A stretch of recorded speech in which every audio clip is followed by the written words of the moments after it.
So this is an interactive service today, so hopefully everyone got a little square piece of paper, or not, I guess it's not square, it's a rectangle. Okay, great. Does anybody not have one of these? Okay. Can the usher, and the choir doesn't have any. Oh, these people need it the most. No, you guys are great. Let's hand out some of these to folks who need them. And you'll need a little piece of paper to write on, a little something to write with. If you don't have that, we've got some pens as well. But while those are being handed out, I'll just sort of start to set us up for this activity. And it begins with a passage from the Bhagavad Gita, right? The Bhagavad Gita is one of the great spiritual texts of Hinduism. And what's really happening in this text is it's essentially a conversation that's taking place between a warrior named Arjuna and his charioteer, who's actually the god Krishna, which, how handy to have your charioteer also be a god. And the plot's a familiar one if you've ever dealt with any sort of mythic tales. It revolves around a battle over who's the rightful heir to a kingdom. And Arjuna, the protagonist of the story, is looking out over the battlefield because they're just about to get started, right? And the two warring armies are preparing themselves, and Arjuna awakes to the significance of the task that he's about to take on. And because he's looking out and he sees his nemesis, right? The prince who has usurped the throne, who is also his cousin. And in the ranks of the enemies, he sees so many members of his family and his friends and his teachers who've chosen that side of the conflict. And Arjuna is gripped with despair. If he does not go into battle, then he denies his brother, who is the rightful heir to the throne. And he doesn't do his duty. But if he does go into battle, it means killing his kin, right? His family, and then he says, if you have to kill your family, what good is a kingdom? And he sees these fathers and husbands and grandfathers and children, and he just sits down in his chariot, refusing to go any further, refusing to do anything. And Krishna looks at him and he says, well, that's not really a choice, right? Non-action is still an action, but it's the worst kind of action. It's a self-denial. It's the denying purpose and calling. And as with all sort of great spiritual texts, there are multiple ways of reading the Gita. There's multiple levels of meaning and interpretation. But for the purpose of this sermon, we're going to talk about this one stream of thought that is running through the epic, and that's concerned with the idea of duty, right? Now, in the Bhagavad Gita, they use the word dharma, which, for better or worse, is often just translated as duty, but it's really more than that. It's like your calling. If you have dharma, it's the great work of your life. And so the great lesson of the Bhagavad Gita is in recognizing, I know, get ready, Americans, that you're not really free to choose in this world. That you have something in you that is propelling you forward, that is calling you forward. And if you have dharma, there is a great work that you've been called to. So now we're at the first part of our interactivity, right? Everybody's got paper? Everybody's got something to write with? Great. So we're going to explore this idea of dharma, of calling. But here's what we're going to do first. I want you to imagine having a superpower. Now, we've all fantasized about having superpowers. Some of them we're proud of. Some of them maybe not so proud of, right? But we've all fantasized about having them. Maybe we talk to animals. Maybe we compel the Supreme Court to do what we want. Maybe you bring more kindness into the world. But we've all had a recurring fantasy. I'll get us started. Like mine is that I'm able to walk into a library and by osmosis, I absorb all of the books and I'm able to categorize them so I don't get lost, and I never forget what I read. As superhero powers go, it's pretty nerdy, but I don't know why I fantasize about that, but that's the one I have. So just for a minute, close your eyes and just get in touch with the superpower that you fantasize about. There's something that recurs to you over and over again that's like, this is the fantasy I have. And once you know what that superpower is, I'd like you to take a minute to draw it on the piece of paper that you were given this morning. Now, it doesn't have to be a work of art, but add in some details that show how your superpower is working. You can wear a cape.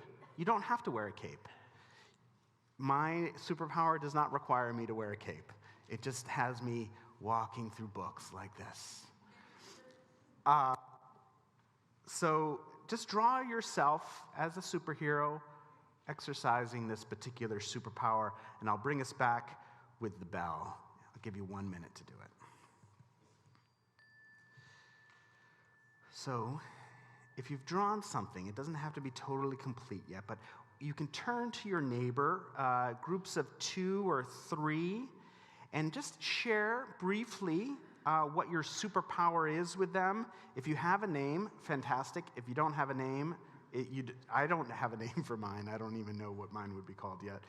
But just be brief, because we're going to move on to the next part of the sermon in just a second. But groups of 2 or 3, why don't you tell them what your superpower is?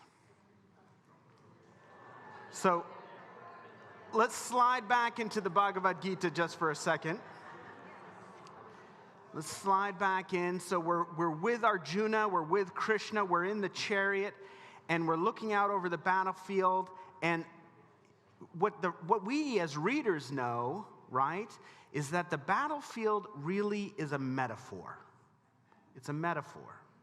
So we can put down the sort of literal ethics about going into war and killing people, and we see it for what Krishna is trying to tell us through his conversation with Arjuna, and that is that our lives are a great battle. This metaphorical battlefield is happening inside of us, right? And our lives, there is this fight that we have to go through, and we have to decide if we will commit to our purpose, the great work that we have been called to in life, or not. And it's like there's a war that's going on inside of each of us, and we don't know what to do, because if we really do commit to following the great work of our life, then it also means killing off some of those ideas that we kind of like, but they don't actually fit into the purpose of our lives. And they might entertain us. We might be really good at them. They might be so dear to us that they're practically our children, but ultimately, if we do not kill them off, they will bog our lives down and leave us without resolution, clarity, satisfaction, fulfillment. And Arjuna does not want to make a choice. He wants it all. But there's no way to have it all, so he just decides not to do anything. He just sits down. But this means he doesn't get anything, right? And again, my own life, some of you know this. When I was starting out as a minister in Queens, I'd actually moved to the city because I was not sure if I wanted to be an artist or a minister. And so I had a church that was part-time, so I was doing both, right? And half my time I was in my studio, half the time I was working for this church. And what happened is the church started to grow, and it needed more attention. And my artwork started showing up in blogs and getting more attention. People were coming to shows. So that needed more attention. And I had to make a choice, because I could not do both professionally. Was I going to be an artist professionally, or was I going to be a minister professionally? And having to make a choice about what we are called to do really does not fit into this narrative that we often are told that we can do anything, that we can have it all. And I think much of this sort of perspective is a little bit culturally bound in the United States, that historically we've been running away from this predetermined, your father did this, so now you do this, or your mother did, And so we sort of had this reactive stance of like, you can do anything here. But what Krishna is trying to say is that ultimately doesn't really work. You really have to commit and decide to do something. And if you're true to yourself, honestly, you don't have a real choice, right? There is something in you that is fulfilling. And if you want to be realized as a human being, then this is where your duty unfolds. Now, Arjuna is the metaphor for the warrior who is living in each of us, who must decide to fight for our dharma, for the great works of our lives. And understanding what you are called to is really about understanding the sacredness of who you are. Because we exist also within a larger field of dharma. It means that for me, for this world to be in a good place, I have to live into my place. But also, Catherine has to live into hers, and Will has to live into his. And it is important for all of us to be living into who we are supposed to be. Otherwise, we end up with a lot of anxiety in our world. We end up with a world that is non-functioning because people are not living into what they are called to be. So when Arjuna collapses in his chariot because he's faced with a choice he does not want to make, Krishna is not very sympathetic, right? And he does this out of compassion, because when a person is not following what they're supposed to be doing, we know what happens. They flounder, they flail, they vacillate, they complain, they suffer. And we see this happening all around us. People who are avoiding what they have been called to do with their lives, what they've been chosen, the sacred role they've been chosen for, and there's a substitution that happens. And this is where we see greed and not caring happening in the world, because there's a way that we're just trying to avoid what it is that we've been called to. And Krishna is harsh, but he's doing it out of compassion, because he wants us to have a happy, healthy life, to know that we are interwoven and that what I do with my life impacts what happens in your life, right? So to get to our second activity, I want you to just, again, close your eyes, and you're going to have a conversation with your superhero, who is actually you, right? Some dimension of you, some part of you. It's not all of you, but it's representative of your calling. It may not be the fullness of your calling, but it's an avatar. And again, I'll put myself out there. When I was writing this, I was like, okay, I'm going to have a conversation with my superhero. And this is what my superhero said. Ian, I don't love it when you play that match game on your phone. You spend way too much time matching little pictures and collecting imaginary gems and watching stupid ads to get more lightning bolts so you can match more pictures. You've spent hours on this game. And I understand that you're stressed and struggling with your stress, but I'm not sure this really helps you. And it's not getting you any closer to what you love, which is helping other people feel excited about their lives. Being the best ever at this little match game is not your dharma. It's not what you're called to do with your life. So what would actually make you happy and excited to do what you love to do? So that's the conversation. When I sat down, that's what I heard. So let's just close your eyes. You've got this superhero. Just have a short conversation in your head. You don't have to speak it out loud. But just have a short conversation in your head, listening mostly to your superhero. What do they have to say about the mission that you both share? We'll just take a moment in silence and let that come. Listen to what your superhero is saying.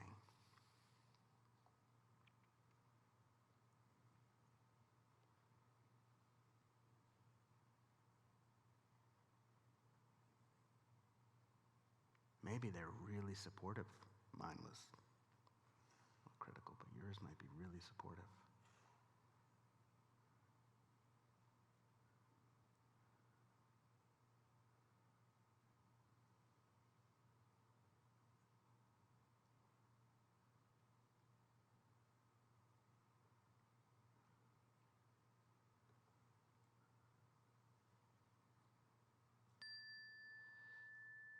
So again, let's turn to our partner, the people in your group, and tell them about the conversation you just had with your superhero.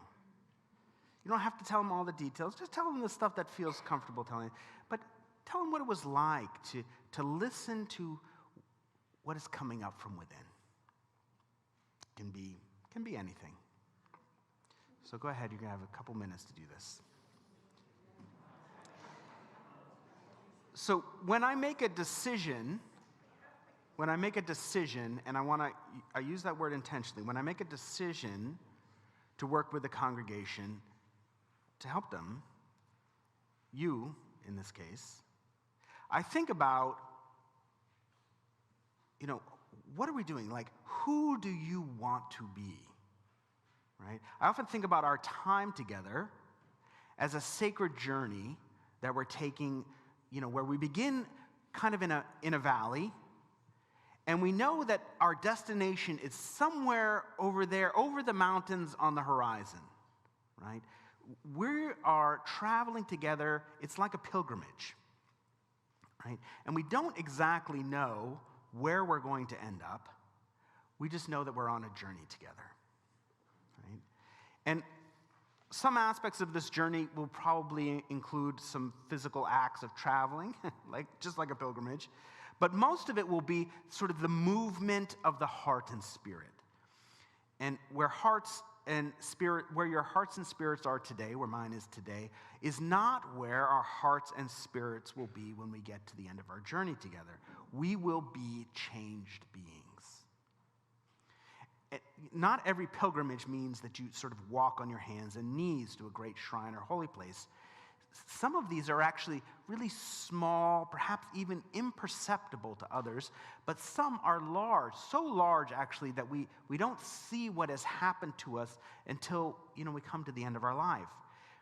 But even those pilgrimages, right, are more than meditation and prayer. They require decisions and actions.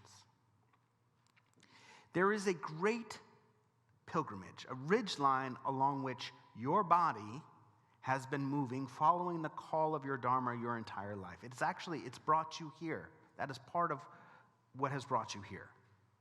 And it marches along sometimes purposefully and with clarity and determination, and sometimes it's mired in confusion and doubt. And it may seem like there's no purpose to it all. Sometimes, myself included, I wonder if there's anything there. But the pilgrimage that you walk following your Dharma is a response to the urgency that each of us feels in our own way to the world around us. There is something about you that you feel differently than others, right? There is something that tears at your heart in a way that others don't see. Others walk right by it. They make no notice of it. You cannot walk by it. You walk towards it. That is part of this calling that you have. There's a particular urgency for the heartbreak of the world that makes you pay attention. And it's why we act on it. Right? It's where we volunteer. It's how we show up in the world. And it doesn't mean that we're all made to end hunger or clean an ocean, but there is, as Stephen Cope has said, a little corner of the world for each of us There is a little corner for each of us to transform, to save. And I want to respect this moment, right? Because a lot of people get to this point and they stop because when they think about what is mine to transform in the world, it can feel overwhelming, right? And we run to an idea, and sometimes it feels so massive we just stop and we don't know where to begin. Or worse, there's a voice that sometimes comes to our minds and whispers that we're going to fail, or that we're too old, or we don't have the right skills, or we're just not up to the task. And the voice of no sits us back down on the couch or causes us to pull up another game of Candy Crush. And right? And it simply finds a way to tell us how silly that idea is. But here is where the second teaching from the Bhagavad Gita comes in, and it's even more important than the first. It's even more important than the first. People are attached to outcomes. People are attached to outcomes. Will I be successful? Will I fail? And this gets in the way of actually following what is in our hearts, right? People don't want to decide, make a decision, because they don't know if they will succeed, right? The root of the word decide means to cut off. In every decision, just as we are choosing something, we are choosing away from so many things. And the idea that we have a sacred purpose and that fulfillment means we got to follow it, it also means we have to decide not to do all of these other things, not to follow all of these other paths. And it's intimidating. It's really frightening. And we can be plagued by the questions of like, what if I'm wrong? What if I choose wrong? And there are people who sit for lifetimes at a crossroads because they don't want to choose. And just like Arjuna, they lie down in the road, refusing to move, and somehow the decision to squat, they think, will resolve the anxiety. But we all know that it doesn't. We've all been there in some form or another. And often we can see it in others better than we can see it in ourselves. But we know what it feels like. And Krishna looks at Arjuna and he says, don't worry about the outcome. Don't worry about the outcome. Success or failure is not the purpose of our dharma. It is better to fail at your own dharma, Krishna says, than to succeed at someone else's. Right? Better to fail at your own dharma than to succeed at someone else's. Your task is to bring as much life force as you can muster to the execution of your dharma. Now, had I never made the choice, right, had I tried to do art professionally and ministry professionally, I would not be here, right? I would not, but I also would not be a professional artist because they both required all of my time. Does that mean that I think about what my life would be like if I had chosen to be a professional artist? Of course I do. Of course I do. But I made a decision, and it was a good one. And I love what I do most of the time. No, I love what I do, right? It's a gift. And I'm following my calling, and it doesn't matter whether I am the best known minister or whatever the best minister means, because that's not what the goal is. The goal for me is to help other people get excited about their lives. Are there people who do it better than me? Yes, of course there are people who do it better than me. I'm not worried about that, right? Are there people who do it worse? Yeah, there are people who do it worse too. But what I care about is doing it to the best of my ability. That's what's important. It's not the outcome. And this is true of communities as well. Congregations also have dharma. This congregation has dharma. Who is the Mount Vernon Unitarian Church meant to be? Are we a shelter for those who are living in the shadow of Christianity? Right? And then we get to come in here and be like, oh, those bad Christian evangelicals, wah, wah, wah. Right? And this is a place where we get to complain about them? Or are we here cultivating a spiritual vision of our own, independent of them? Are we a sanctuary from the political masters who are plundering the earth and gerrymandering the districts, and we just bond over our disgust over their malfeasance? I mean, it feels pretty good sometimes. But that's not our dharma. I believe that we have a message of liberation to share with the world that requires us to leave the safety of this sanctuary and do the hard work of changing minds and hearts. That's a dharma. That's a calling. So now we've arrived at activity 3. Oh. He knows where this is going. We need to form some superhero councils, right? So these need to be at least 5 people. Now, so bigger than the group that you were just in, right? No larger than 8. So a group that is larger, and you're going to have to work a little fast, right? So the first step is to explain to the other people in your superhero council what your superpower is, right? 5 or 6 words, not like the whole thing. Not sentences, words. If you have a name, you can share that too. And then when everybody has shared what their superpower is, you need to come up, the council needs to come up with a mission that includes all of the strengths and the abilities. This might mean that your mission, the one that you create, isn't the one that you are so personally passionate about, right? Glenn wants to, save all of the frogs. I don't know what your thing is, but instead he's going to compromise and save all of the llamas, because that's what the council will work. So it's something that allows you to live into your calling. Everyone must be included. Everyone's superpower must be included. But it's a group mission, a council mission. So form your councils, and I'll give you a few minutes to work together on finding a mission. All right, let's bring the councils back together.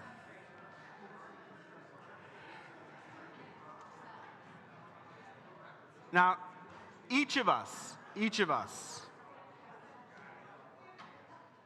individually and collectively as a council. How did you guys do? The Sopranos? The Soprano mission? Okay. We all have a great work that has been laid down before us by the divine. I really believe this, that there is something that is calling through us, that is moving through us, that is about fulfillment and safety and purpose, right? And we can choose to do it or we can choose not to do it. No one is forced to do it. No one is forced to do their calling. But there's often suffering that we experience when we choose a way, because really it's what makes us feel good about the world, right? The great work of our life does not mean money or fame or power. It means becoming who you are meant to be, including this congregation. It's not a most famous UU congregation. It's about becoming what this one is meant to be. Offer your dharma as a gift. Let it witness to the sacred task that you have been chosen to perform. Prayer and meditation are part of this, but you must also act. You must also make a decision. You must walk the sacred journey of your calling, both as individuals and as a community. And please know that the decision that I made is that I will walk with you, that together we will walk each of these steps as we journey over that mountain.